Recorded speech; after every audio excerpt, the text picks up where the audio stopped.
Hey everyone, before we steamroll this dungeon guide, just want to let you know this video is sponsored by Dissidia Final Fantasy Opera Omnia. It's a free-to-play mobile game, and my personal favorite one at that. A turn-based marriage of Final Fantasy X and the Dissidia franchise that features over 140 free characters, an epic story with no pesky stamina systems to get in the way, and constant additions to both single-player and multiplayer content. It's currently in the midst of its spring campaign with huge login bonuses and a special beginner weapon banner that new players can use to really get a massive head start.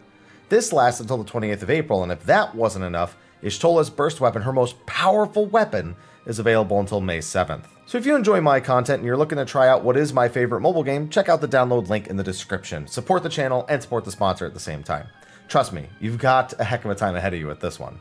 Now, with that, let's get to the video. Hey everyone, Mr. Happy here, and just figured I'd do a quick guide to Pagl'than, the latest dungeon in patch 5.5's main scenario. This dungeon drops item level 505 armor and accessories, an orchestrion roll, and a minion. There's also a triple triad card from the final boss for you collectors. This guide's broken up into bosses and trash pulls, but really it's just the bosses you need to know about. Everything else is pretty standard, so please use the timestamps in the description to skip around. I'd also consider just doing the dungeon blind with the trust system, because they're usually good enough to get you through it anyway. The dungeon starts in this narrow canyon with a bunch of trash mobs, and fortunately they don't really do anything too noteworthy other than attack the local Emerald-Jah. You might save a few of them by destroying a barrier, but this has no bearing on the dungeon itself. So just pull these until you get to the first boss. Boss number 1 is Amhuluk. This is basically an easy mode version of the old Final Coil turn 1 boss with a twist or two. Critical Rip is a tank buster you should mitigate, and Electric Burst is room-wide damage. The main mechanic this boss uses is Lightning Bolt. The first time the boss does this, it will target several of the towers along the outer edge of the arena with AoEs, as well as place one on each player. You can actually pass this lightning bolt to an empty tower along the outer edge, and then dodge back to the middle of the room to avoid any damage. Just make sure if you see another player headed for a tower, that you head to a different one to properly discard your lightning bolt. Now if you are hit, you will get a stacking lightning resist debuff, which will cause the boss's other AoEs, including Electric Burst, to hit considerably harder. Now Lightning Bolt starts being paired with Thunder Call after the first time you see it. This will actually cause several pulsing orbs to appear around the arena, dealing constant AoE damage if you stand near them. The larger orbs have a larger explosion radius as well, so be extra careful around them. Players will have to deliver the lightning bolts to the towers without being hit by the orb explosions. You might have to deliver between two small orbs, or maybe just next to a big orb. You'll just have to pay a little bit of attention. Other than that, just watch out for Wide Blaster. Trusts like to aim this giant conal AoE right through the center of the room most of the time, so just try to hang kinda close to the boss so you can just sidestep it. Do this on repeat and you're good. There is more trash leading up to the second boss, and honestly, only thing of note here is a lot of familiar NPCs in the area will be fighting alongside you, so big pulls come with quite a few friends. Be sure to grab the coffers as you pass through the section for more loot, whether it be for desynth or for glam. Once you pass a few more trash packs, you'll come to the next boss. Boss number 2 is the Magitech Barricade. This will come with waves of the usual Garlean mobs that you've been dispatching for years at this point. Then the cannon to the north will fire line AoEs at the party. It's really just a matter of clearing out the mobs while dodging the AoEs that are coming from the cannon, and any AoEs coming from the mobs. The only real mechanic otherwise is the knockback from the center of the room, which you just need to utilize to be knocked to an area safe from the cannon fire. Once you clear out all the Garleans, the core will become attackable via a jumping platform in front of the cannon.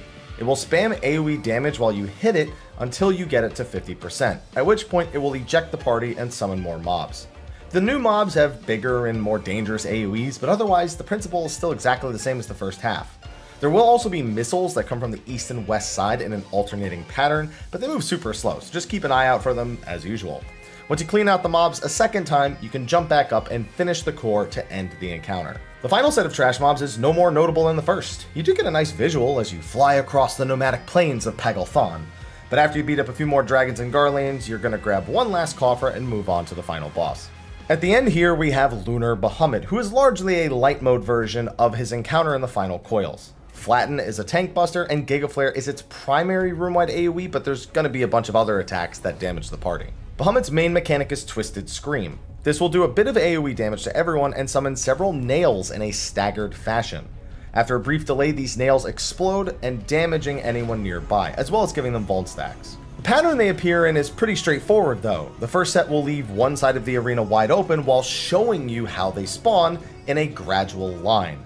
You can also stand at the end of one line of gradually spawning nails and move into the safe zone left behind after a nail explodes, like you see me doing here. You'll have to do that later in the fight anyway, so it's probably a good idea to get used to it. There's also often a Perigean Breath to avoid here, which is another giant conal, so you're just going to watch out for that. After this is Akmorn, which just fires 4 split damage AoEs at a party member. You're just going to want to stack up to protect them, then heal through it. Next is Mega Flare, which will hit all 4 players with an AoE, so just make sure to spread these out. These will also leave behind a second AoE after they hit that you'll need to move out of, so baiting these someplace safe helps a lot. After this is Twisted Scream plus Dive Bomb. Bahamut will summon 2 of those nail lines, but on opposite sides of the room. It'll then fly away and begin charging a Dive Bomb directly between these 2 sets of nails. Now you can either go to the 4th nail of a set and move into the middle after the Dive Bomb passes, like you see me doing here, but you can also stand where the Dive Bomb is going to start, and then after the first nail explodes, you can move into the safe spot left behind, before the Dive Bomb passes through, whatever keeps you alive. Next up is Conrai, which just summons a cross AoE that targets a random player. That player can place that AoE anywhere in the arena, and normally along the outer edge is your best bet. This AoE will also persist and pulse after it's dropped, so you're going to want to move out of the cross after it lands. Finally, you'll encounter Lunar Flare. This fires several gradually shrinking AoEs onto the arena. After they shrink enough, you'll actually start to see some safe spots open up. Now normally the safe spot is either in the dead center of the room, or on 4 opposing sides of the arena. Just keep an eye on whether or not there's one of those shrinking AoEs in the center. If there is, the edges are going to be safe. If not, the center is going to be safe. And with that, you basically know every mechanic. You are going to have to start contending with 3 lines of those nail AoEs. So there's not going to be like a giant side of the room that's open, but you already know how to dodge those at this point. You also have an extra Conrai to deal with whenever those get dropped, but you know it, you'll be fine, you got this. And that is going to be a wrap for my guide to Pagl'than. Best of luck to you Minion and Triple Triad card collectors, as I'm sure many of you are trying to collect them all after we were told there would be an achievement for collecting all the ones currently available pre-Endwalker. Be sure to like, favorite, subscribe, and share, and stay tuned. We're always uploading more Final Fantasy XIV and some other content on the channel whenever time permits. Thanks for watching, and until next time, take care.